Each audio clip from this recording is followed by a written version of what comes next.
Biggie sold his publishing to P. Diddy for 200k, mid-90s, shortly before he died. Now let's get this straight, but Biggie and Tupac were never going to kill each other, right? They were MCs, and in MCing, it's very competitive, and sometimes it looks like it's on the periphery. That's somebody got to die.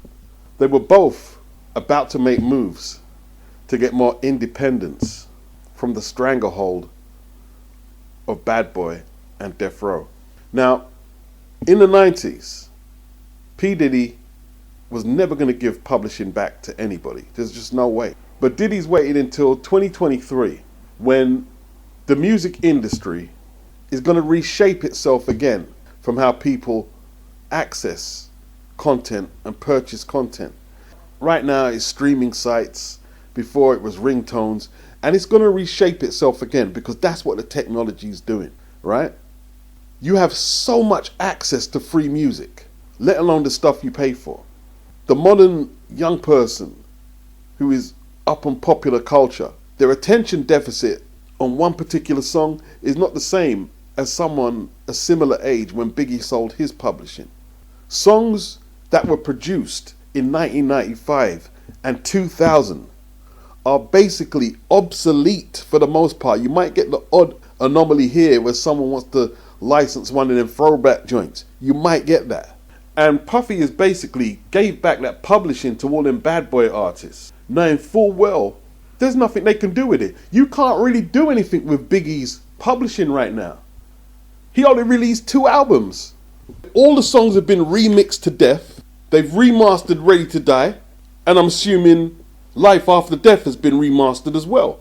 Plus you have that AI thing right now, where the technology allows you to simulate Biggie's voice and his flow perfectly, right? So you could take Nas's New York State of Mind, which they've done already, and get Biggie to rap it with the technology, and Biggie's dead. There's also technology which can take any song, separate the drums and the bass line and the vocals and all the instruments.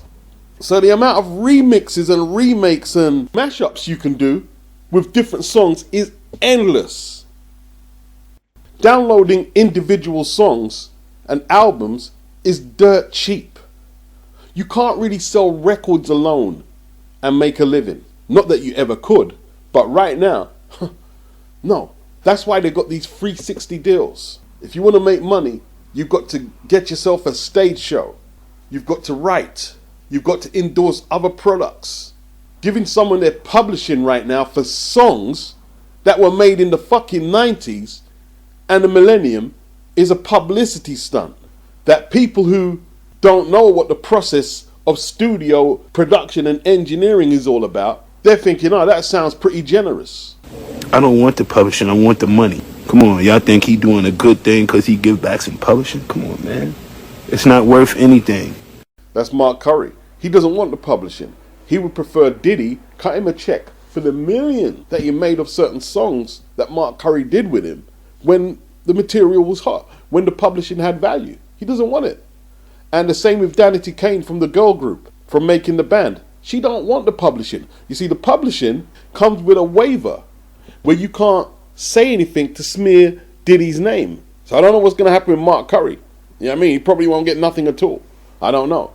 But Danity Kane isn't signing that because she can make just as much money by spilling the tea on the goings on while she was at Bad Boy, while she was on making the band. I didn't even know nothing about that girl.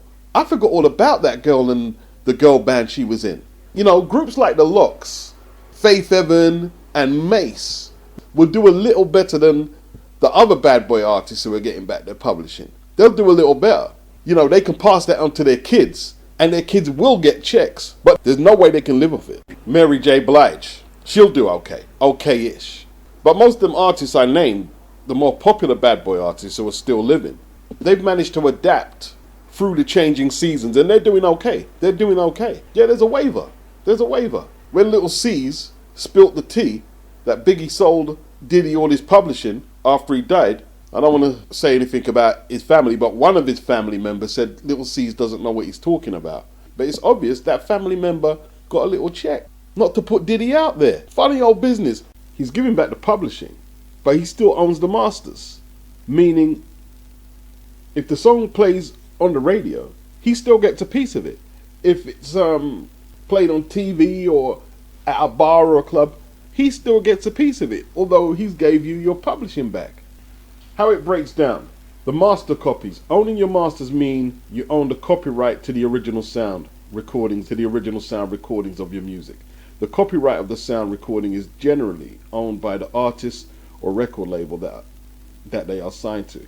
Whoever owns the master recordings will earn royalties when the song is played or reproduced, including radio, streaming, downloads. Now, the publishing, which Diddy is giving back to the artist, the composition, also referred as the musical work, is the underlying musical elements, structure, and composition of a song. This can include lyrics. The publishing rights are generally owned by the original writer or composer of the song. 200 grand for Biggie's publishing is a steal, and to give it back means nothing. He still owns the master copies.